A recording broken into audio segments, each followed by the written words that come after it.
Hey guys, so today is day 4 of your 30 days to get your entire disaster backpack ready to go, because that's going to be the foundation of your disaster program. So today we're going to talk about long-term needs you're going to have in that first physical pocket. So in one of the previous videos, we talked about your immediate needs, being able to breathe, being able to move, being able to see. We talked about flashlights. Then the next video, we talked about your near-term needs, so drinking and injury, and being able to ensure your comfort, so what I call the wet-dry element, because you don't want to be too wet, and you want to make sure that your temperature is maintained as well. So today we're going to talk about those long-term needs, and the first thing we have to talk about is disaster food, and that totally makes sense. Disaster food is one of those things that gets so much attention in disaster management. I think it gets a little bit too much attention, but that's just me. But when it comes to disaster food, I don't think a lot of people realize you don't need food immediately. You can last days, theoretically, without food, but we don't want to do that if we don't have to. In the end, your disaster backpack is acting as your mobile headquarters. So no matter what, if your fast food place isn't open, grocery stores are totally empty, we've all seen that, empty shelves,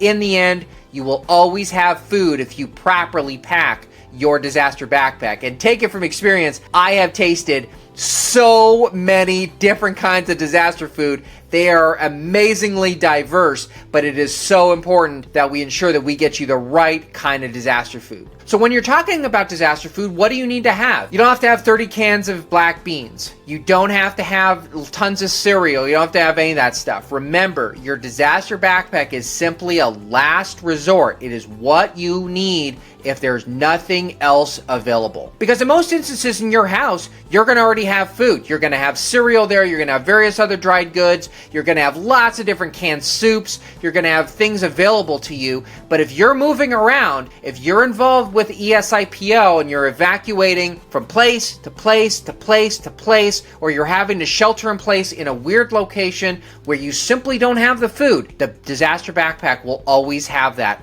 available to you. So disaster food comes in lots of different types. You can get what I call the hockey puck food if you buy one of those red backpacks that are on the shelves in one of those big box stores. That's what you're gonna get, and those are fine. But now they've gotten so sophisticated. You can get lasagnas, you can get chicken bolognese, you can get spaghetti, you can get all kinds of interesting flavored foods. You can get different kinds of pre-made oatmeals. And some taste good, some don't taste good. If you go on my channel, one of the things I'm going to be doing in the fall of 2025, which is when this is being filmed, I bought a 30-day supply of food from 5 different companies, and I'm sampling all their food so that you don't have to. But what I want to make sure is, whatever disaster food you decide to buy, that's fine, but make sure you are tasting it first. So make sure that the kind of disaster food that you have is food that you actually want. So don't just buy random emergency food. Buy food that you want, and you need to taste it in advance.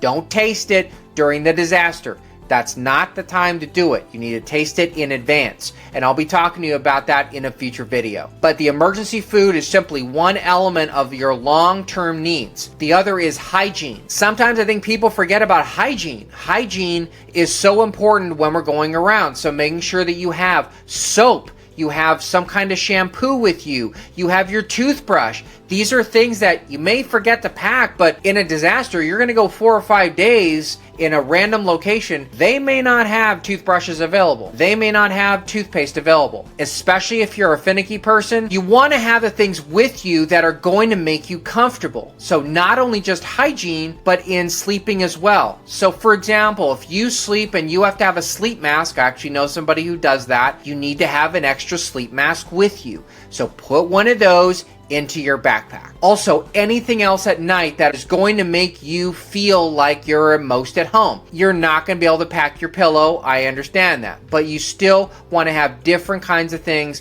For example, you could still carry a pillowcase. I know somebody that in their disaster kit, they actually keep a pillowcase that helps them to remind them of home. Anything that will help to lessen the issue of the disaster and put you back into a good psychological position, that is going to be so important, because if you don't sleep, that is going to immediately affect the way you behave and the way you're going to feel physically, psychologically, and emotionally. So in each one of those instances, ensure that you have the kinds of things that you need whether it's hygiene, whether it's food, or whether it's things for comfort. So things like being able to sleep. Those are the things that are going to be important physically in the long term. One of the things that I think is going to be so important when we're thinking about long-term needs is this, and this is what I want you to keep in your mind no matter what. I want you to recover fast as you can. And by recovery, what I mean is not necessarily getting your house back in order, although it would be great if we could do that. But if something happens and there's a major disaster, like when I was down in the Palisades,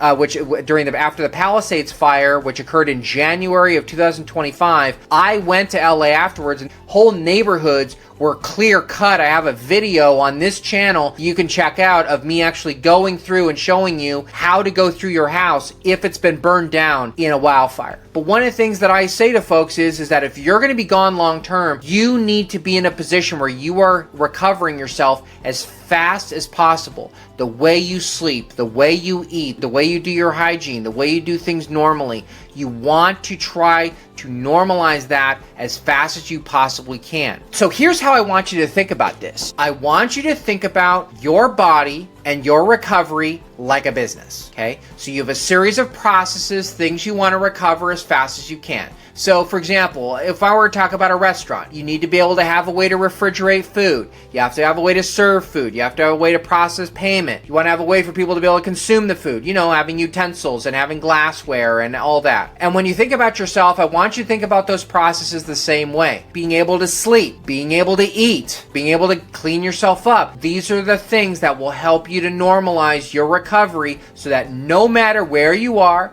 no matter what you are doing in your disaster backpack, in that physical side, you have what you need in order to keep yourself comfortable no matter how long the recovery is, because you always, always, always have that backup. Even if you have other things initially available, if they suddenly run out or you can't do it, your disaster backpack acts as that last resort for whatever you need to get yourself in a better place for the recovery. So in the next video, we're going to move away from that first pocket of physical, and we're going to move on to the psychological element. And so I'm going to be talking to you about how to get yourself immediately focused when a disaster strikes. This is Disaster Patrick, and remember, prepare for a disaster and you'll never experience one.